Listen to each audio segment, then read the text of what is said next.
बोलो जयकारा बोल मेरे श्री गुरु महाराज की जय। श्री परमहंस दयाल दादा गुरुदेव महाराज की जय। सर्वप्रथम दादा गुरुदेव जी के श्री चरण कमलों में लाखों करोड़ों बार दंडवत प्रणाम। हम श्रवण कर रहे हैं अद्वैतानंद सच्चिदानंद प्रकाश में दादा गुरुदेव जी के मुखारविंद के वचन। 130 तक हमने श्रवण किए। अब आगे के इरशाद श्रवण करेंगे 131 से। तो आइए बड़े प्रेम से श्रवण करते हैं।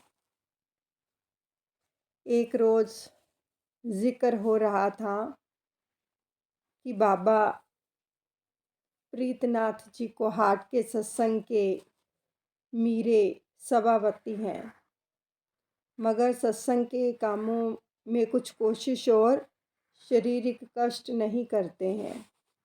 प्रीतनाथ जी कोहाट के सत्संग के मीरे सभापति हैं, लेकिन सत्संग जो होता है उसमें कुछ भी, सत्संग के कामों में कुछ भी शारीरिक कष्ट नहीं करते हैं। तो श्री महाराज जी ने सुनकर फरमाया कि किसी शहर का राजा मर गया था, तो लोगों ने सलाह की कि किसी धर्मात्मा साधु को राजा बनाना चाहिए। तो एक साधु को लाकर गद्दी पर बिठला दिया। तो उसने गद्दी के पास ही खूंटी पर अपनी झोली भी टांग दी। और जब राज काज के मामला में दरियाफत किया गया तो फरमाया कि खूब यश और हवन दान व पुण्य करो और मौज उड़ाओ। इसी तरह से सब लोग करने लगे। राजकाज में जो था अव्यवस्था फैल गई। ये हाल मालूम करके एक राजा ने चढ़ाई कर दी। लोगों ने साधु राजा से यह हाल अर्ज किया और बंदोबस्त के वास्ते हुक्म चाहा।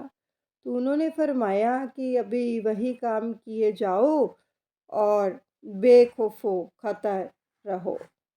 और जब लश्कर शहर के करीब पहुंच गया तब भी राजा का वही हाल रहा। आखिर राज मंदिर में विरोधी राजा पहुंच गया। उस वक्त साधु राजा ने दरियाफत किया कि किस तरह से आए हो। तो उसने कहा राज लूँगा। यह सुनकर आप गद्दी से उतर पड़े और फरमाया कि तुम अपना राज लो, हमारी झोली तो ये सामने टंगी है। यह सुनकर झोली गले में डाल ली। वही हाल श्री बाबा प्रीतनाथ जी का है। उनकी झोली सलामत रहे, उनकी कोशिश तनदही और इंतज़ामी जो मामलात हैं से क्या पड़ी है।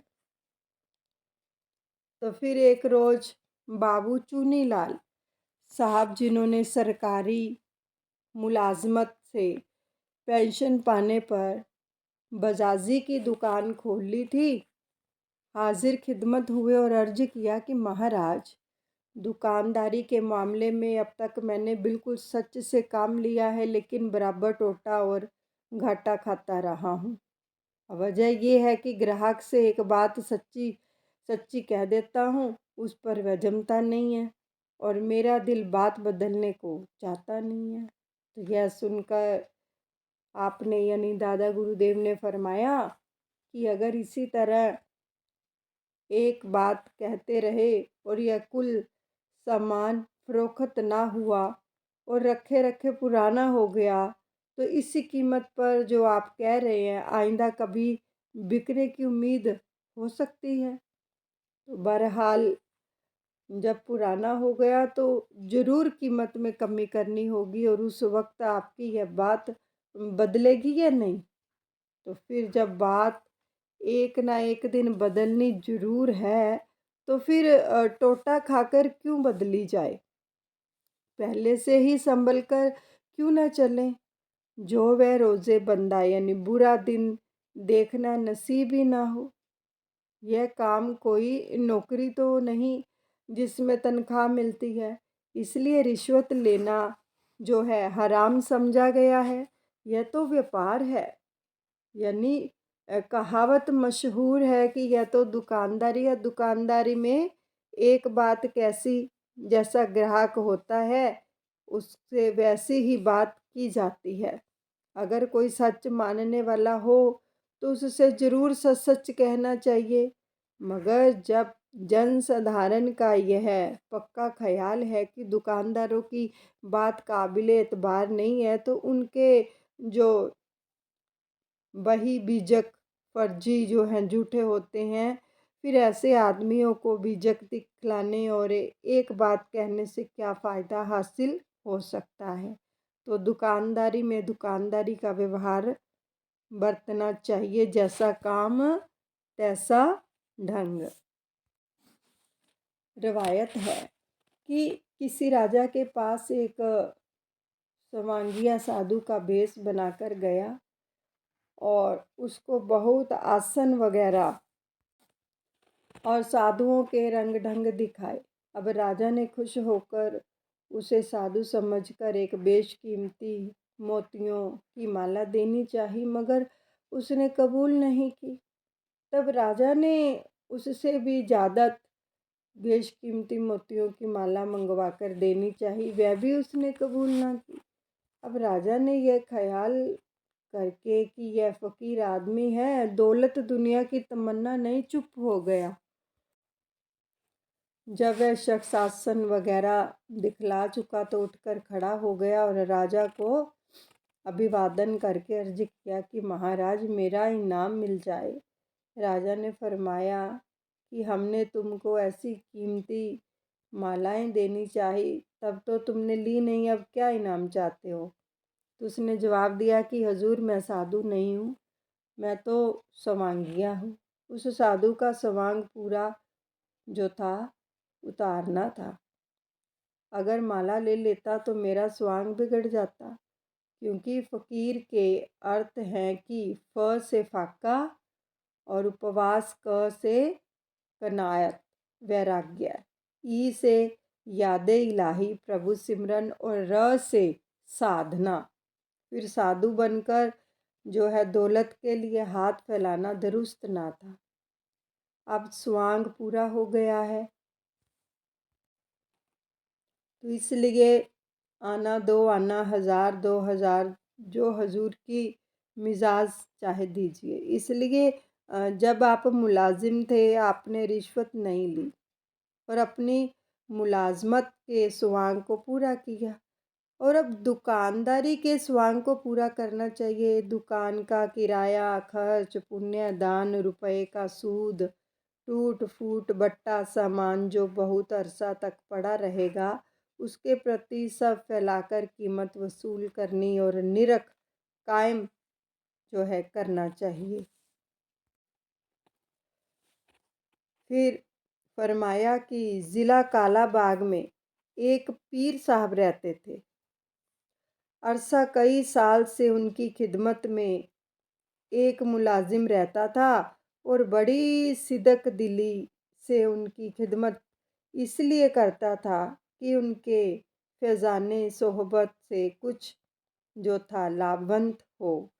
मगर इतने अरसे में कोई असर उनकी सोहबत या बरकत का प्रत्यक्ष में ना आया। तो एक दिन पीर साहब किसी काम को बाहर तशरीफ़ ले गए थे, तो वह नौकर पीर साहब के पलंग पर जहाँ मसनद लगी हुई थी बैठ गया, और पीरजादे जो थे वो हनूज कम उम्र थे, पलंग के नीचे खेल रहे थे कि पीर साहब वापस तशरीफ़ ले आए।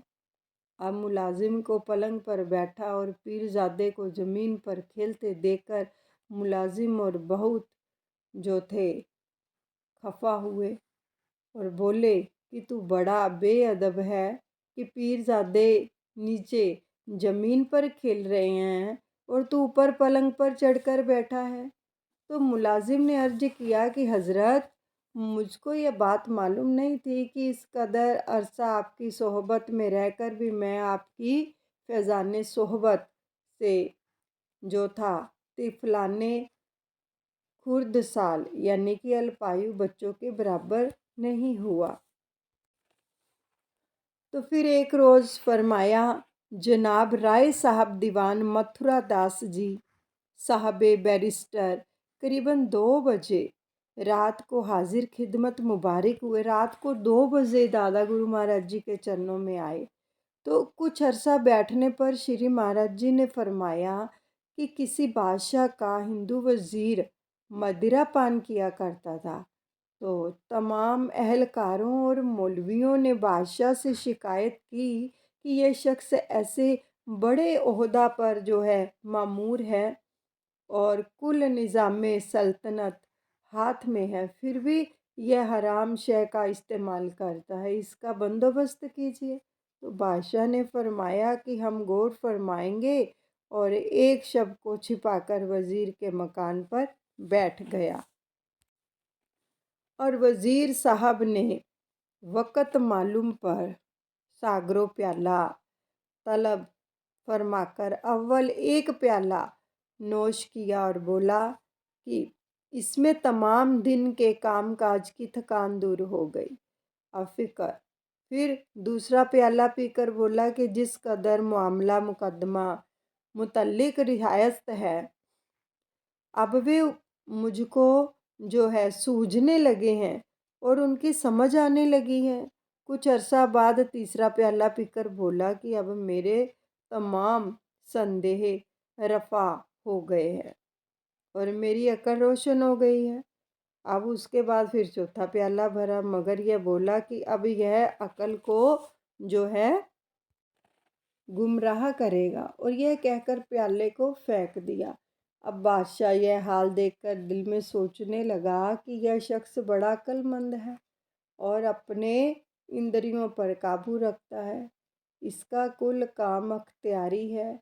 और वही उसी तरह से छिपकर वापस चला आया और तमाम शिकायत करने वालों को समझा दिया कि उसका खाना पीना बतौर दवा और दारू के है, वह इंद्रियों का बंदा नहीं है, यानी कि इंद्रियों का गुलाम नहीं है वो। तुम लोगों को ऐसे शख्स के खिलाफ शिकायत करना जो है वाजिब ना था। तो फिर एक रोज़ फरमाया कि जनाब दीवान जोगराज जी साहब को एक ऐसे शख्स के निजी हालात का इल्म था और उस शख्स के हालात की बाबत एक और आदमी जांच और दरियाफ्त करना चाहता था। तो उसने जनाब दीवान साहब की 2 रोज़ दावत की और खूब खिला पिलाकर उस हालत में कुल भेद की बातें उस शख्स को की निस्बत उनको दरियाफ्त करी। अब हमको यह तमाम माजरा मालूम हो गया, और जब दीवान साहब हमसे मिलने आए तो हमने दीवान साहब से कहा कि हमको एक सदर आला साहब बड़ा अजीज़ी रखते हैं थे, और यहाँ तक कि हर वक्त अपने पास रखना और सवारी वगैरह में बैठलाकर साथ ले जाना वगैरह हमारी बड़ी इज्जत करते थे, तो हमको बहुत मानते थे। उनका यह भी नियम था कि जिस कदर मुकदमों और डिग्रियों पर फैसला देते थे तो उसको पहले हमको पढ़कर सुना लेते थे और हमारी राय उसमें ले लिया करते थे। चूँकि बड़े रिसों और जागीरदारों के मुकदमे होते थे तो वे तरह तरह की कोशिशें करते थे कि किसी तरह से जो है सदर आला साहब से अपनी मर्जी के मुताबिक फ़ैसला करा सकें, मगर यह बात नामुमकिन थी क्योंकि सदर आला साहब रिश्वत बिल्कुल नहीं लेते थे और बड़े ही निस्पृह आदमी थे। तो जब अक्ल आदमियों को यह हाल मालूम हो गया कि वह कुल काम हमसे पूछ कर और सलाह लेकर करते हैं, तो उन लोगों ने हमारी सिफारिश लेने के लिए तरह तरह की कोशिशें की। अब अगर उस वक्त में हम चाहते तो लाखों रुपया रिश्वत में जमा कर लेते, ये दादा गुरुदेव फरमा रहे हैं, और लोगों का काम जो है मुताबिक उनकी मर्जी के सदरे आला साहब से करा देते, क्योंकि वह हमारे बड़े श्रद्धालु थे और हम पर उनका बड़ा विश्वास था। अब कुल कागजात हमारी निगाह से गुजरते थे, मगर हमने कभी उनसे किसी आदमी की निस्बत ना तो सिफारिश की और ना किसी का भेद उन पर जाहिर किया, ना ही उनका भेद और मामला, मुकदमा और डिग्रियों का फैसला किसी को बताया। फिर दीवान जोगराज साहब ने फरमाया कि आपने कुछ कुछ खुर्द नोश के इवज ही अपने बुजुर्गों और मेहरबानों का कुल हाल और राज दूसरे आदमी पर जाहिर कर दिया। इससे यह नतीजा निकला कि गो आप एक रियासत के दीवान हैं, लेकिन आप राजदारी के लायक नहीं हैं।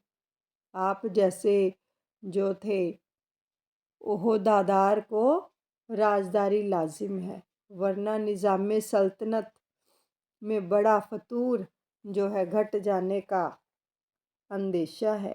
तो फिर फरमाया कि हमारे बहुत से मुरीद हो गए हैं, मगर यह पीरो मुरीदी एक किस्म की दुकानदारी है। देखो, यह दादा गुरुदेव जी फरमा रहे हैं, कहने लगे कि हमारे ना बहुत से मुरीद हो गए हैं, मगर यह जो पीरी मुरीदी का मतलब है कि गुरुता शिष्यता, गुरु और जो शिष्य का जो नाता है, ये एक किस्म की दुकानदारी है। देखो, जब तक उसकी हाँ में हाँ मिलाते रहो, उस वक्त तक सबसे ताल्लुक है। अगर आज ही सच्ची बात कह दी जावे तो सब छोड़ छाड़ कर भाग जावें, मगर ये ख्याल है कि झूठ मूठ कह लें, सच होए सचमुच कह लें तो विरला कोई। अगर ये लोग इसी तरह से ध्यान में लगे रहे तो रफ्ता रफ्ता सच्चाई की तरफ प्रवृत्त हो जाएंगे। अगर अभी से उनसे सच्ची बात कही जावे, भेद फ़कीरी जाहिर किया जावे, तो ये कब बर्दाश्त कर सकते हैं। अब तक जिस कदर आदमियों से मिलने का इत्तेफाक हुआ, तो उनमें से सिर्फ एक शख्स दरोगा रामचंद्र जी ऐसे मिले जो भेद फ़कीरी से वाकिफ़ थे और ऐसे आमिल कर्म योगी थे कि गृहस्थियों में से जिक्र ही क्या है। फ़कीरों में भी ऐसे आदमी का मिलना मुश्किल है।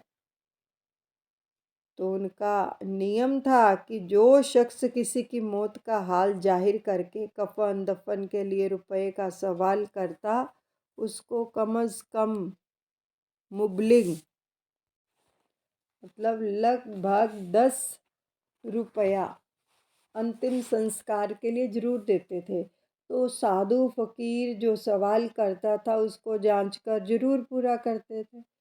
तो उनके चंद मुलाजिम जो थे, उनका दस्तूर था, नियम था कि झूठ मूठ के आदमी बुला लाते थे और जब उनको रुपया मिल जाता था तो उससे कुछ हिस्सा ले लेते थे।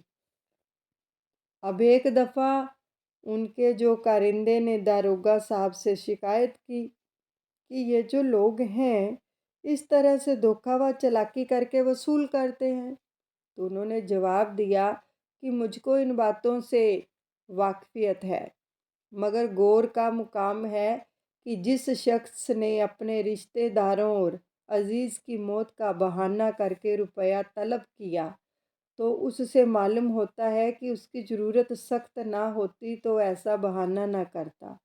फिर ज़रूरत वाले को रुपया देने में क्या हर्ज है।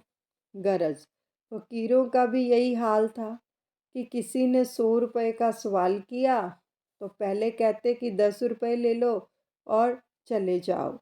जब वह ना जाता तो 10-20 दिन खूब खाता पीता पड़ा रहता, तो फिर आहिस्ता आहिस्ता रकम बढ़ाते जाते थे और 5-10 तक देने का को रजामंद हो जाते थे। फिर 20-25 और 50 तक, और फिर जब देखते कि यह जाता ही नहीं है तो फिर उसका सवाल पूरा करते थे। तो इसी से उसका मंशा उसकी ज़रूरत देखने का होता था कि अगर ज़रूरतमंद है तो ठहरेगा, वरना 10-5 लेकर चला जाएगा। तो उनको मजहबी का कौमी जो कट्टरता तो छू भी नहीं गया था कि हिंदू मुसलमान ईसाई मुसाई कोई भी हो, सबका सवाल पूरा करना। जिस तरह से द्वारका जाने को हिंदू फ़कीरों को रुपया वगैरह देते थे, उसी तरह मुसलमानों को भी मक्का मदीना और हज पर जाने के लिए इमदाद किया करते थे और फरमाते थे कि अपने अपने तरीक़ा पर सब उसी मालिक की इबादत करते हैं जो सबका मालिक है। तो फिर एक रोज़ फरमाया कि कोहाट के बहुत से लोग हाजिर खिदमत मुबारक हुए। कोहाट के बहुत से लोग हाजिर खिदमत मुबारक हुए और एक औरत की निस्बत शिकायत गुजरानी की। इसका चाल चलन बहुत ही जो था मशकूक है। हम लोग तो इसे समझा बुझा कर थक गए हैं, आप कृपा करके इसको समझाइए, वरना इसकी जो आना जाना मकान कृष्ण द्वारे में बंद कर दीजिए। ये दादा गुरुदेव से लोगों ने फरमाया। दादा गुरुदेव टेरी में विराजमान थे कृष्ण द्वारा में, और कोहाट से लोग उनके चरणों में आए और इस प्रकार से जिक्र किया। तो इसकी वजह से हमारी स्त्रियां भी बदनाम होती हैं और हमारी भी बदनामी होती है। तो श्री महाराज जी ने यानी दादा गुरुदेव जी ने फरमाया और दूसरे शहर में जाकर जो है गदागरी भीख करने लगा। मतलब श्री महाराज जी ने फरमाया कि हमको एक नकल याद आ गई कि एक चमार का लड़का जो था घर से लड़कर भाग गया और दूसरे शहर में जाकर भीख करने लगा और वहाँ के महापंडित के घर में जाकर भीख मांगी। माई साहब ने पूछा, क्या तू ब्राह्मण है? तो उसने कहा, हाँ मैं ब्राह्मण हूँ। लड़का खूबसूरत था और महाब्राह्मण के यहाँ सिर्फ एक लड़की थी जिसकी शादी करके वह घर जमाई रखना चाहते थे। तो उन्होंने उस लड़के से जात पात गोत वगैरह की निस्बत और ज़्यादा दरियाफ़त किया। तो उसने कह दिया, मुझको ज़्यादा हाल मालूम नहीं है। तो उन्होंने उसको वैसे ही घर में रख लिया और पढ़ाना लिखाना शुरू कर दिया।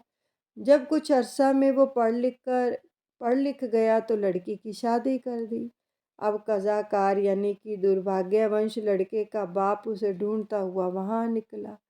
लड़के ने उसको पहचान लिया और कहा कि देख, यह तो ये हाल है कि अब तू अपनी जात जाहिर ना करना। मैं पालकी वगैरह लेकर तुमको लेने आऊँगा, तू अपनी जो है किसी से बात ना करना, सिर्फ माला फेरते रहना, क्योंकि उनको ब्राह्मण समझ लिया था, वरना मैं और तू दोनों जान से मारे जाएंगे। गरज उनको समझा बुझाकर और फिर माला दुशाला और पालकी लेकर गया। बाप को बड़े आदर से घर लाया और महापंडित अपने समधी से मिलकर बड़े खुश हुए और बातचीत वगैरह करनी चाहिए, मगर यह बिल्कुल खामोश रहता था। लड़के ने कह दिया कि यह भगत जी हैं, किसी से बात नहीं करते और तन्हा रहना पसंद करते हैं। इनको अलहदा कमरे में दे दो, वही रहा करेंगे। तो सब लोगों ने जो था मंजूर कर लिया। तो एक दिन राजा ने भी दर्शन करने को बुलाया और बड़ी लंबी चौड़ी ढोक यानी स्वागत की और खूब रुपया पैसा भेंट किया। तो वहाँ से भी मौन धारण करके जान बचा लाए। फिर वह उसी घर में रहने लगे। लड़के की बहू का जूता कामदानी का था, तो उसका एक टांका कहीं से उधड़ गया था। तो उसको जब कभी लड़के का बाप देखता तो अब पहले स्वभाव से उसका मन करता कि अगर रापनी सुई हो तो अभी इसको सी दूँ।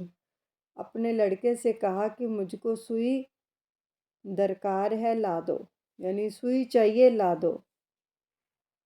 तो उसने समझाकर कहा कि कपड़े वगैरह सीने को या कोई कांटा निकालने को दरकार होगी, एक सुई ला दी। बाप ने मौका पाकर जूते को उठा लिया और सुई से सिलने लगा। चूँकि जो थी रापनी होती तो सुराख कर लेता, तो सुई को वैसे ही छेदा तो जूते में अटक गई। आखिर दांतों से सुई पकड़कर खींचने लगा। उसके बेटे की बहू ने देख लिया और चिल्लाती हुई अपनी माँ से कहने लगी कि बापूजी चमड़ा खा रहे हैं। उसकी माँ ने कहा कि चुप, हरि के भगत है, ना मालूम इस वक्त क्या मौज आ गई है। तो भक्तों की लीला भगत ही जानते हैं। यह बात रफा दफा हो गई, मगर चोर की दाढ़ी में तिनका। बुढ़ा डर गया कि हाय अब भेद खुल गया है, अब मारा जाऊंगा। जब लड़का आया तो उससे सब हाल कह दिया, तो उसने भी अपना सिर पीट लिया और दोनों आदमी रात को घर से निकल भागे। जब महापंडित आए और समधी और दामाद को गायब पाया तो माजरा जो था दरियाफत किया।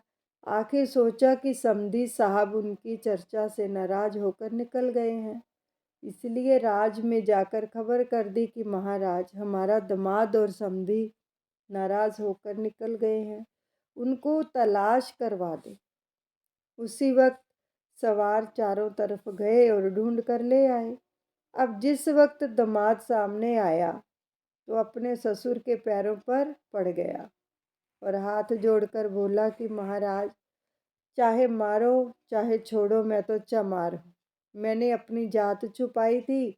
यह सुनकर महाराज बोले, अबे चुप, बोलो मत, हम भी ब्राह्मण नहीं चमचेड़ है, बात अंदर ही अंदर रहने दो।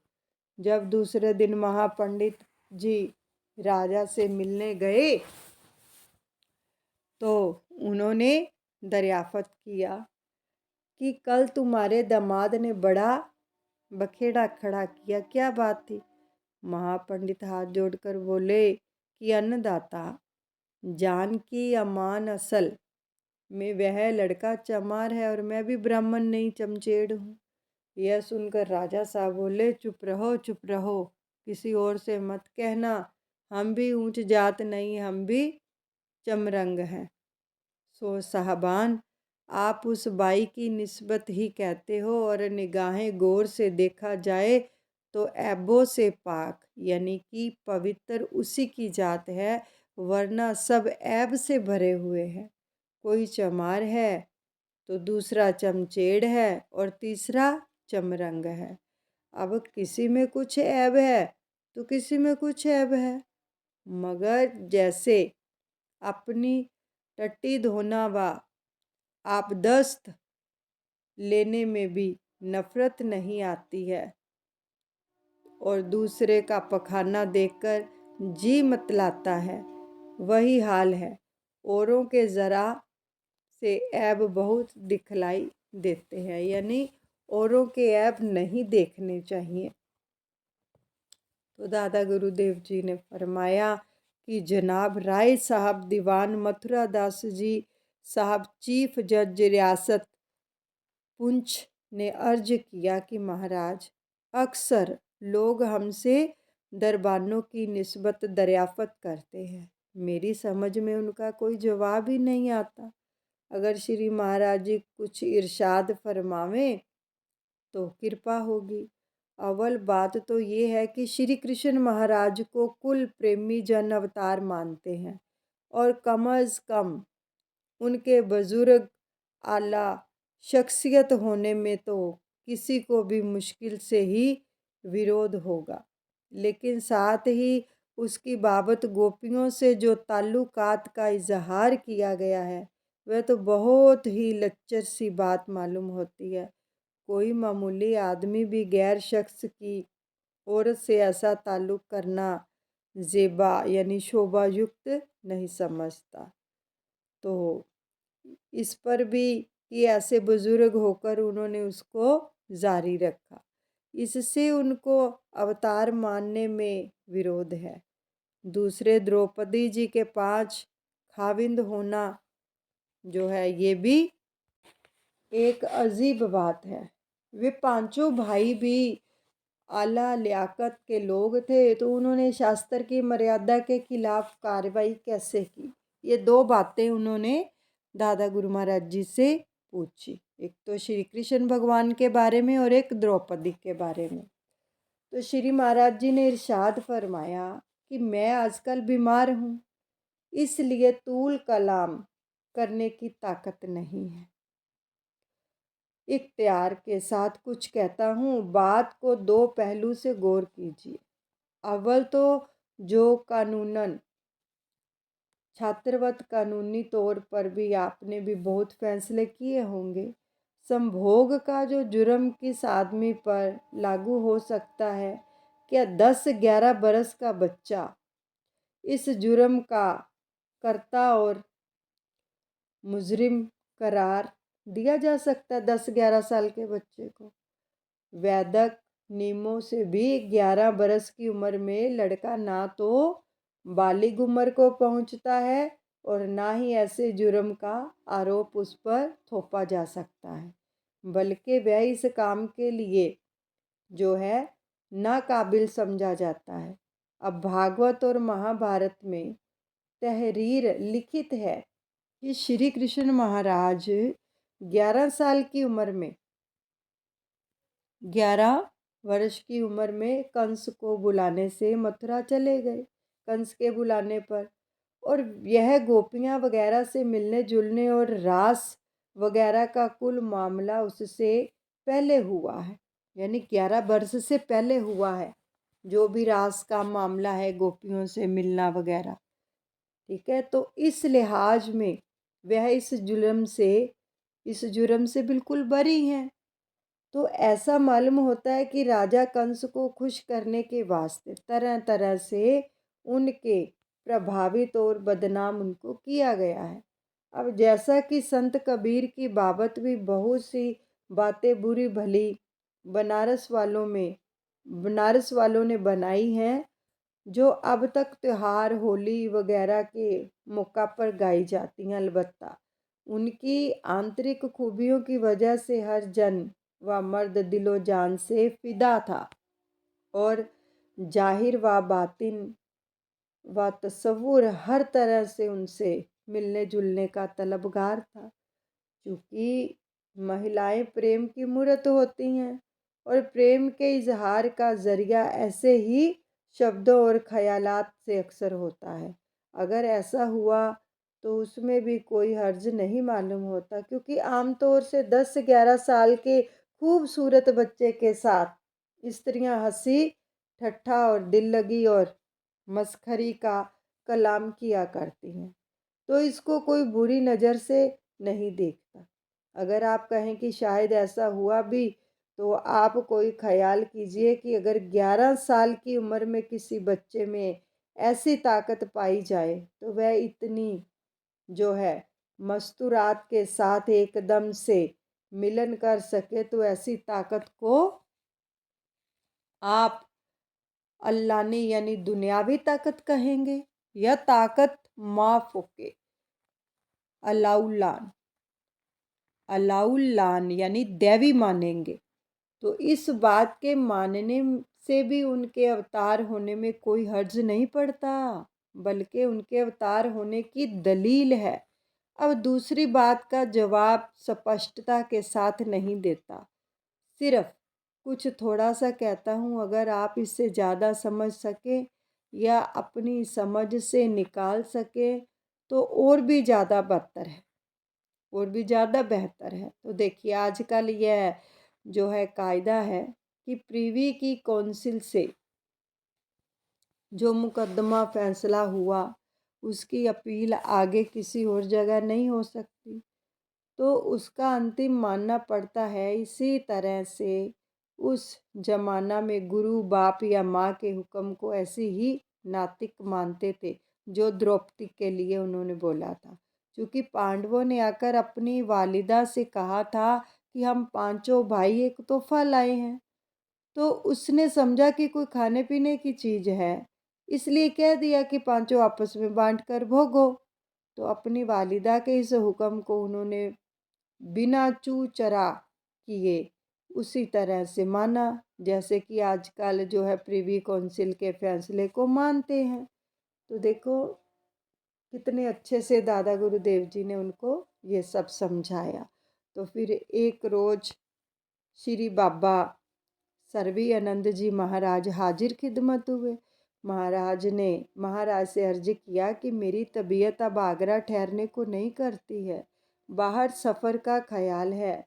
तो पहले भी कई मर्तबा इस किस्म की दरख्वास्त कर चुका हूँ। यह सुनकर इरशाद हुआ उसकी हमको एक नकल याद आई कि किसी के घर हिजड़ा बच्चा पैदा हुआ, और जब बड़ा हुआ तो उसकी वालिदा ने अपने खाविंद से सलाह की कि इस बच्चे की शादी नामुमकिन है, तो हमको हमेशा खाना पकाने की तकलीफ़ होगी, इसलिए किसी तरह से इसकी शादी होनी चाहिए।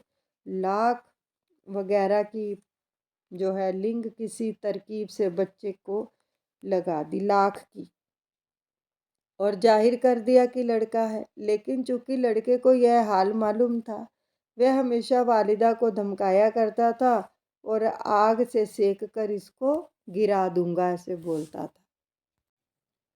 तो वह बेचारी खुशामद करती थी कि नहीं बेटा ऐसा मत करना, तेरा ब्याह रुक जाएगा। एक दिन उसने पिता से ऐसे ही कहा।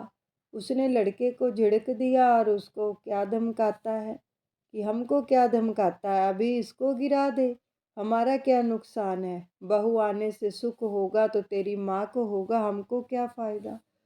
सो बाबा जी महाराज, आप कल के जाते आज ही तशरीफ़ ले जाइए।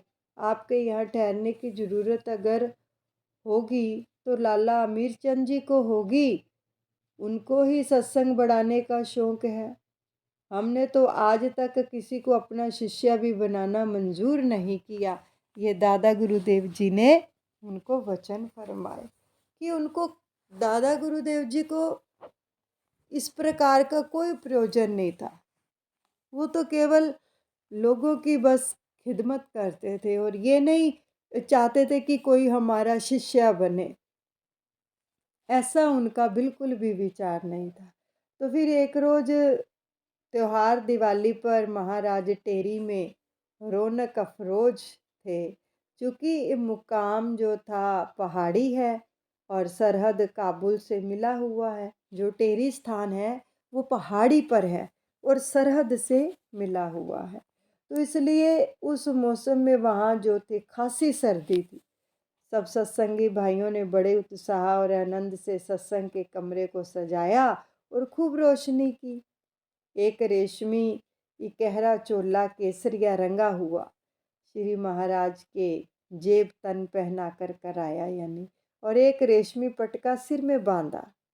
दो शख्स दोनों जानिब चवर झल रहे थे और दो साहब जो थे मुकाबिल यानी आमने सामने बैठे गुलाब छिड़क रहे थे। तो उस वक्त जो है हाजिरीन यानी उपस्थित जन कुछ ऐसे लीन हो गए कि सर्दी वगैरह का सर्वथा ख्याल ही नहीं रहा, और जो साहब जो थे गुलाब पाशी कर रहे थे, उन्होंने करीबन एक बोतल गुलाब श्री महाराज जी के श्री अंग पर छिड़क दिया। पूरा एक बोतल दादा गुरुदेव जी के ऊपर छिड़क दिया। तो यहाँ तक कि तमाम चोला पटका धोती मनपसंद व मसनद और व तकिया सब तरबतर हो गए। कई मर्तबा श्री महाराज जी ने मस्तक और सिर पर से गुलाब को हाथ से निचोड़ा, तो मगर उस वक्त किसी को इस बात का ख्याल ही नहीं गुजरा कि क्या कर रहे हैं। और जब वे गुलाब छिड़क चुके तो औरों की बारी आई, ताकि इस सेवा में कोई महरूम यानी वंचित न रह जाए। तो श्रीमंत भी जो थे प्रेमबद्ध से उस वक्त कुछ ना कुछ बोले, चुपचाप बैठे रहे। और जब वक्त बहुत गुजर गया तो आपने सबको जाने के वास्ते मजबूर किया और आपने भी आराम फरमाया, मगर उस गुलाब पाशी से कुछ सर्दी की शिकायत हो गई।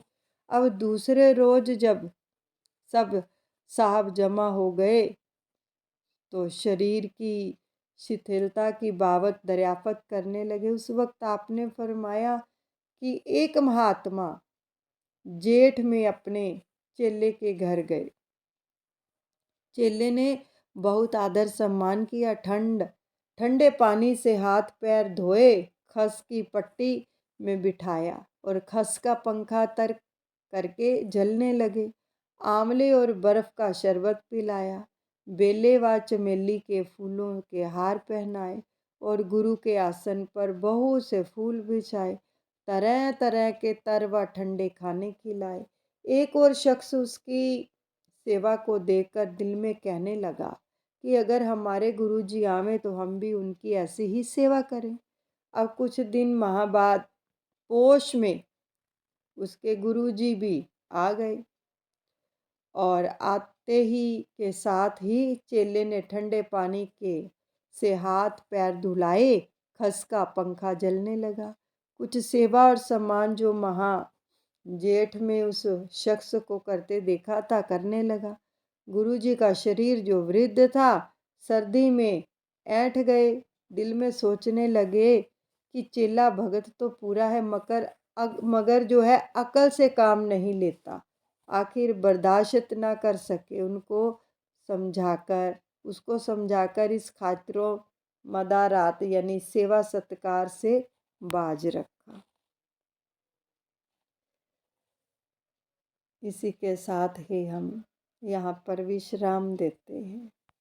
बोलो जयकारा बोल मेरे श्री गुरु महाराज की जय। 140 तक हमने श्रवण किए।